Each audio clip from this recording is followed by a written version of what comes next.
Ready? Point to Joshua, yell, wrap it up to you. Alright, I got you. Okay. So good afternoon, everyone. Today I'm going to be covering the unaccompanied minors in the United States and the detention of these minors as well.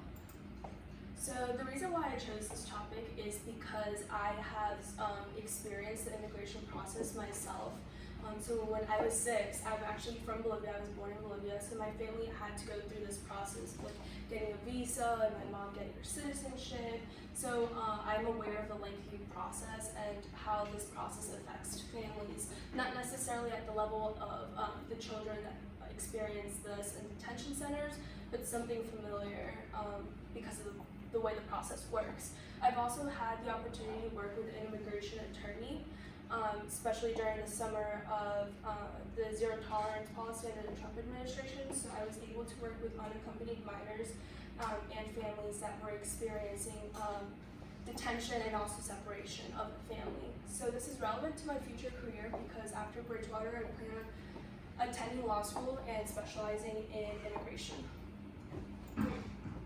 So today I'm going to be covering the unprecedented search of unaccompanied minors, administrative changes, case law, special immigrant juvenile status, and then my overall findings. So my project is a little bit different. It's not like a quantitative research methods project. I conducted a law review, so I looked at various other law reviews regarding unaccompanied minors and their detention. So a law review is a student-run journal that focuses on legal cases, identifies and criticizes problems with current law. And these law reviews are used by attorneys when they're arguing cases, judges when they're deciding cases, regulation administrative agencies when they decide what kinds of methods to adopt, and when the legislature decides to enact certain laws. So what is the definition of unaccompanied minor? An unaccompanied minor is any person who's under the age of 18 when they arrive to the United States.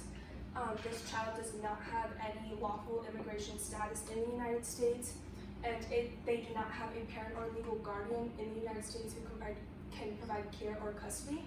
And these children are also placed in removal proceedings rather than expedited removal proceedings, which means that they are lower on the priority list of people who need to be deported.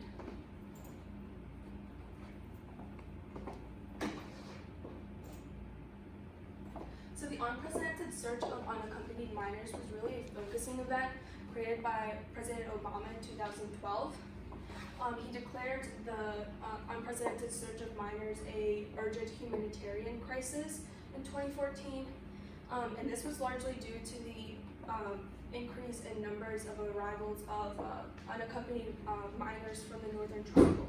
So the Northern Triangle is defined as the countries of Guatemala, El Salvador, and Honduras, and children from these 3 countries are coming to the United States because of the gang violence and corruption within these countries. So minor children, males, they usually around their adolescent years, the gangs like MS-13 and 18th Street Gang will start to recruit these children, and children who do not want to join these gangs really have the awful decision to make whether to join or to get killed, or someone in their family will get killed.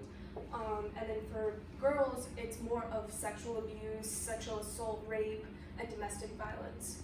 And the governments in these countries really lack the ability to enforce any sort of law to protect these children, just because it's so corrupt and gangs are really widespread in these countries. So my thesis really revolves around the Flores Agreement, which I will be covering later on. The Flores Agreement was created in order to provide these children with protections and rights in 1997, but we've seen violations time and time again under different administrations because the standards are very vague. So as for the unprecedented search of unaccompanied minors, what President Obama described as a humanitarian crisis is right here in 2014, where you see the arrival of children at almost 70,000 compared to 2013, where it was just at 40,000 children. And then on the right, the chart kind of breaks down this number, and you can see that the Northern Triangle is the first 3 countries with the majority of the children coming from there, and then in addition to Mexican children.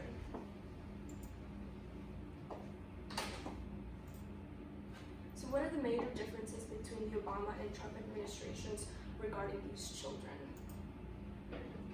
So for the Obama administration, Obama really focused on just quickly apprehending these children and then deporting them back to their countries. Because of this, he kind of was nicknamed the deporter-in-chief, just because during his time in office, he deported over 2 million people. So the Obama administration was the first administration to experiment with large-scale family detentions, but quickly after being highly criticized by advocates, the administration stopped detaining children in 2009. So under the Obama administration, we also saw the Central American Minors Program, which allowed for adolescents in the Northern Triangle to apply for asylum rather than coming to the United States and applying for asylum once they arrive. So this was created to kind of prevent children from making the journey to the United States. In addition, under the Obama administration, we saw additional funding towards the Northern Triangle in order to combat gang violence and corruption. It kind of creates stability to prevent these children from fleeing. Under the Trump administration, we saw much more harsh rhetoric compared to Obama. So President Trump actually stated that all of the resources, the U.S. was going to use all of its resources to increase capabilities and capacities of these detention centers to hold so many people as necessary. So in 2017, we actually saw under the administration Central American Minors Program being dissolved. So this asylum process was no longer available to these children from the Northern Triangle. The following year, we saw the additional funding that was created for the Northern Triangle under the Obama administration being reduced by 30%. And then in the summer of that same year, we saw the implementation of zero tolerance policy, which if a minor was accompanied by a parent or legal guardian, that child had to be separated from that parent and then was labeled as an unaccompanied minor and put into a detention center for unaccompanied minors. As a result of this, the policy was implemented, but there weren't really guidelines on how to keep track of these children. So the administration has misplaced 2,500 children that have yet to be found.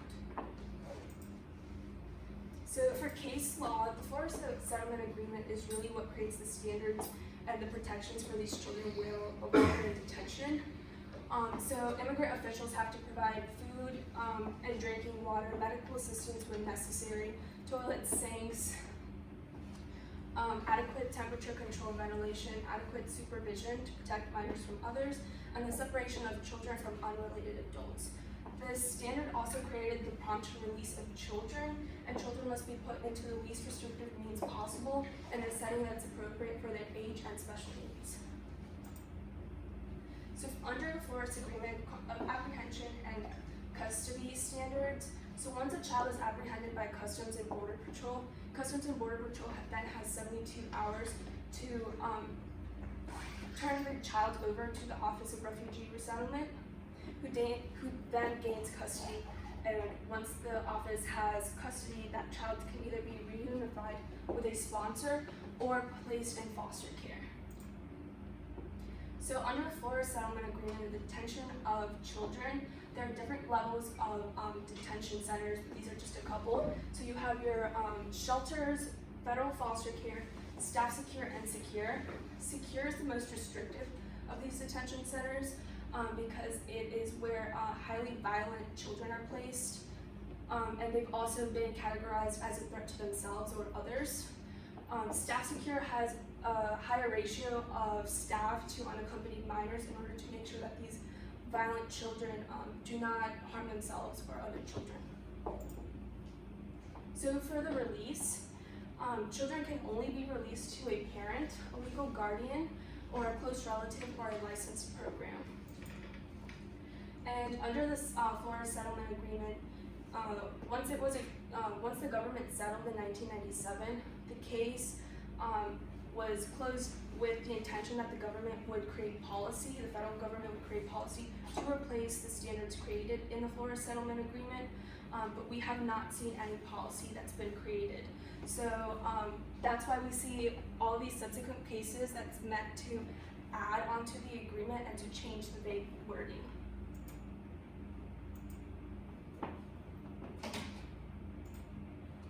So Flores v. Johnson is the case that really put a 20-day cap limit on how long children can be detained. So Judge G held that the federal government was violating the standards under the Flores Agreement and asked the government how long they needed in order to conduct credible fear interviews or conduct hearings to see where these children needed to go.